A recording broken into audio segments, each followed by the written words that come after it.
Assalamualaikum Ustaz. Waalaikumsalam. Insyaallah, alhamdulillah qadarullah Ustaz diberikan waktu sedikit Ustaz. Barakallahu fiik. Ustaz sedikit mau minta waktu Ustaz, mau menanyakan mengenai kondisi saat ini dakwah Ahlus Sunnah wal Jamaah di lingkungan kita. Mungkin Ustaz bisa memberikan masukan atau memberikan sedikit supaya lebih enak gimana Ustaz? Barakallahu fiik. Sebenarnya kalau antum tanya kayak gini, kita harus balik ke sejarah. Inna fit tarikh ibratan wa idatan. Dalam sejarah itu ada pelajaran dan nasihat yang harus kita contoh. Sehingga kita nggak perlu merintis dakwah Ahlus Sunnah ini tuh masuk berulang ke negeri kita tuh merintis mencoba ini gagal ini nggak perlu. Lihat sejarah aja di masa silam. Sejarah masuknya Islam ke Indonesia sebagaimana disebutkan dalam kitab tarikh, ada seorang Hadrami, orang Hadramaut menulis buku setebal sekian, itu sejarah masuknya Islam ke Indonesia. Yaitu dari peran saudagar Yaman dari Hadramaut yang masuk ke negeri kita Indonesia. Dan kita lihat Islam juga masuk ke Yaman. Bagaimana masuknya? Ini juga kita contoh. Ketika Nabi mengirim Mu'adz bin Jabal, Nabi nggak mengizinkan Mu'adz bin Jabal berperang. Tapi apa? Awwalu ma tad'u la ilaha illallah. Pertama kali yang kau dakwahkan la ilaha illallah. Artinya di sini ada unsur dakwah. Jangan keras-keras dulu, unsur dakwah, didakwahi. Dan itu termasuk apa? Agama ini rahmah. Menunjukkan rahmah. Dan Nabi SAW rahmatan lil alamin. Ada step yang perlu kita contoh. Dan sebagian tafsir menyebutkan ketika disebutkan ayat wa yadkhuluna fi dinillahi afwaja. Dan mereka penduduk dari Yaman masuk Islam berbondong-bondong. Sebagian menafsirkan ini maksudnya penduduk Yaman masuk Islam tanpa perang. Dan subhanallah kisah ini terjadi juga. Masuknya Islam ke negeri kita Indonesia tanpa perang.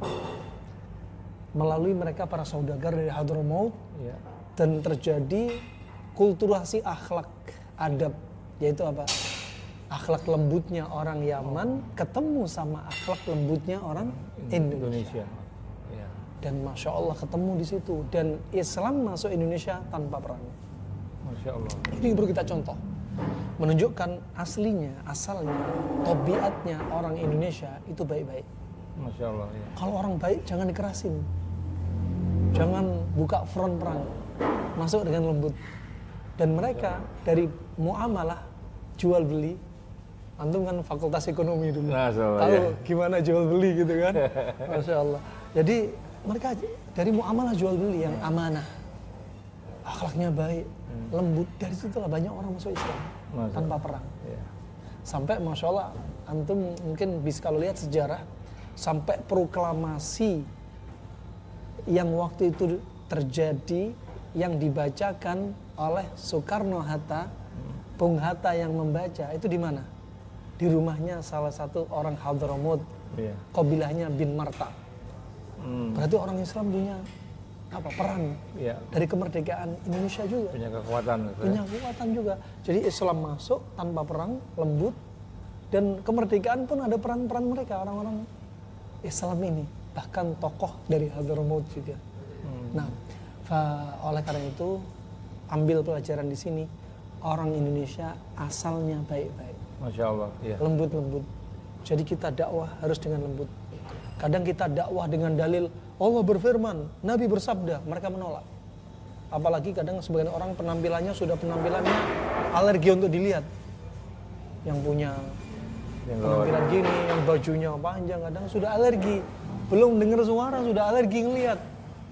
Makanya kadang kita berpakaian dengan pakaian setempat yang tidak menyelisih syariat. Itu bisa jadi sarana sampainya dakwah. Kita masuk ke Jawa Tengah pakai pakaian batik, nyelisih syariat nggak? Enggak. Kecuali kalau ada gambarnya. Nggak ada gambarnya wajar masuk dengan pakaian ini, ya dakwah ini bisa masuk. Maka pakaian ini perantara dan kita bakal dinilai ibadah di sini dengan cara dakwah bisa masuk. Apalagi dengan akhlak yang baik.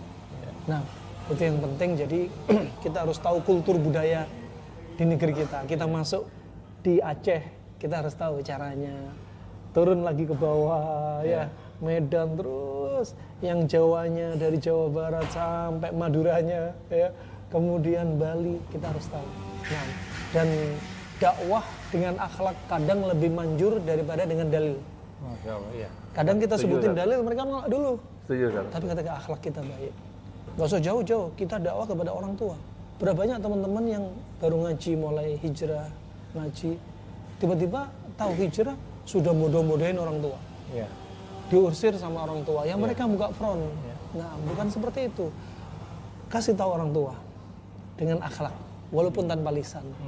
Kok setelah ngaji dia baik ya? Masya Allah. Ucapannya lembut ya.